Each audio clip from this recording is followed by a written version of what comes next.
Horned helmets. Filthy, savage raiders. Bloodthirsty warriors who did nothing but pillage and burn. This is the Viking most of us grew up picturing. And almost none of it is actually true.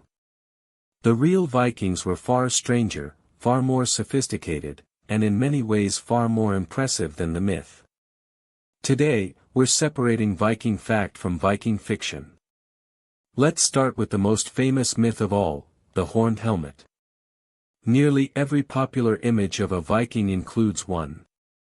Museums don't have a single genuine Viking helmet with horns. Not one, anywhere, has ever been found. So where did the myth come from? Almost entirely from 19th-century opera. A costume designer working on Wagner's Ring Cycle in 1876 invented the horned helmet purely for dramatic stage effect. The image stuck, spreading through art, literature, and eventually Hollywood, until an operatic costume choice became permanently, incorrectly, fused with actual Viking history in the public imagination. Real Viking helmets were simple, practical, and horn-free, rounded iron or leather caps designed for battle, sometimes with a simple nose guard. Horns sticking off your helmet would have been a serious liability in close combat, something an enemy could easily grab.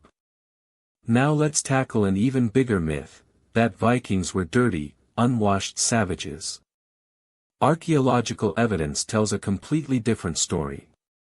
Excavations across Scandinavia and Viking settlements have uncovered combs, tweezers, ear cleaners, and razors in extraordinary numbers.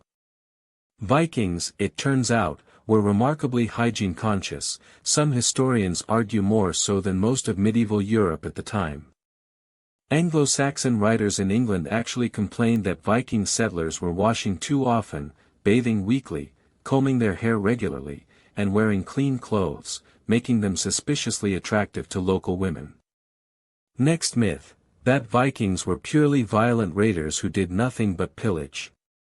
In reality, raiding was only a small part of Viking activity, and often not even the most common one. Vikings were, first and foremost, extraordinary traders. Norse merchants established trade routes stretching from North America all the way to Baghdad, exchanging furs, walrus ivory, amber, and slaves for silver, silk, and spices. Archaeologists have found Arabic silver coins, called dirhams, buried in Viking hordes across Scandinavia, tens of thousands of them, physical proof of trade networks stretching thousands of miles from home. Vikings were also remarkable explorers and settlers, not just raiders. They established permanent settlements in Iceland, Greenland, and yes, North America, roughly 500 years before Columbus ever set sail. Archaeological evidence at L'Anse-aux Meadows in Newfoundland, Canada, confirms a genuine Norse settlement, dated to around 1000 AD, definitively proving Vikings reached the Americas centuries before any other Europeans. None of this exploration would have been possible without one of the era's most advanced pieces of technology, the Viking longship. These vessels used flexible, overlapping wooden planks that could actually bend with ocean waves, rather than fight against them. Combined with a remarkably shallow draft, these ships could sail deep up rivers no other seafaring culture of the era could reach, giving Vikings the unique ability to strike far inland while still remaining genuinely ocean-worthy for crossing open water. Here's another myth worth busting, that Viking was simply what these people called themselves, an entire ethnicity or nation. It wasn't. The word Viking actually described an activity, not an identity. To go a Viking meant to go on a seafaring raiding or trading expedition. Most Scandinavians during this era were farmers, craftsmen, and traders, not warriors at all. Only a relatively small percentage of the population ever actually went Viking in the raiding sense. Calling every person from Viking Age Scandinavia a Viking would be a bit like calling every modern American a soldier. There's also no such thing as a unified Viking nation. Scandinavia during this period was a patchwork of competing kingdoms and chiefdoms, in Norway, Denmark, and Sweden, often warring with each other as much as with outsiders. Now, let's talk about Viking women, another area where popular myth diverges sharply from historical evidence.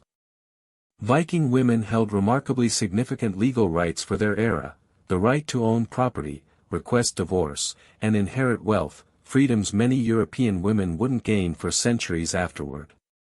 The question of female Viking warriors, so-called shield maidens, remains genuinely debated among historians. One notable burial in Birka, Sweden, containing weapons and war-planning game pieces, was confirmed through DNA analysis in 2017 to belong to a biological female. Whether this represents a common practice or a notable exception is still hotly debated among archaeologists. What's clear is that Viking society was considerably more complex regarding gender roles than popular fiction typically suggests. Let's address the berserker myth too, those legendary Viking warriors said to fight in a frenzied, uncontrollable, animal-like rage. While berserkers do appear in historical sources, much of their modern portrayal is heavily exaggerated and dramatized. Historians still debate what caused this documented battle frenzy. Theories range from ritual practice and self-induced psychological states to, less convincingly, the consumption of hallucinogenic mushrooms, though solid evidence for that particular theory remains thin. One more persistent myth, that Vikings were a lawless, chaotic society with no real governance. In reality, Vikings developed one of medieval Europe's more sophisticated legal and political systems. The Thing, an assembly of free people, met regularly to make laws, settle disputes, and even choose leaders, a system some historians consider an early precursor to modern democratic and parliamentary institutions. Contrary to the illiterate barbarian stereotype, Vikings also had their own writing system, runes. Runic inscriptions have been found on everything from swords and jewelry to massive memorial stones scattered across Scandinavia and beyond. While widespread literacy wasn't common, runes served important practical, legal, and even personal purposes, from marking ownership and honoring the dead, to occasionally, according to some inscriptions that survive today, simple graffiti and jokes. Iceland's assembly, the Althing, established in 930 AD, is considered by many historians to be one of the oldest continuously operating parliamentary institutions in the entire world. So why does the popular myth of the savage, horned, unwashed Viking barbarian persist so strongly, even today, despite so much contradicting evidence? Part of the answer lies with the very people the Vikings raided. Much of what we know about early Viking activity comes from monks and Christian chroniclers, the primary victims of coastal raids, who had every reason to portray their attackers as monstrous, godless savages. That one-sided, deeply biased portrayal, understandable given the circumstances, shaped Western perception of Vikings for the next 1,000 years, long before archaeology could offer a more complete, balanced picture. The real Vikings were traders, explorers, farmers, craftsmen, lawmakers, and yes, occasionally raiders too, a complex, sophisticated culture that reshaped medieval Europe, explored half the known world, and left behind a legacy far richer than any horned helmet could ever capture.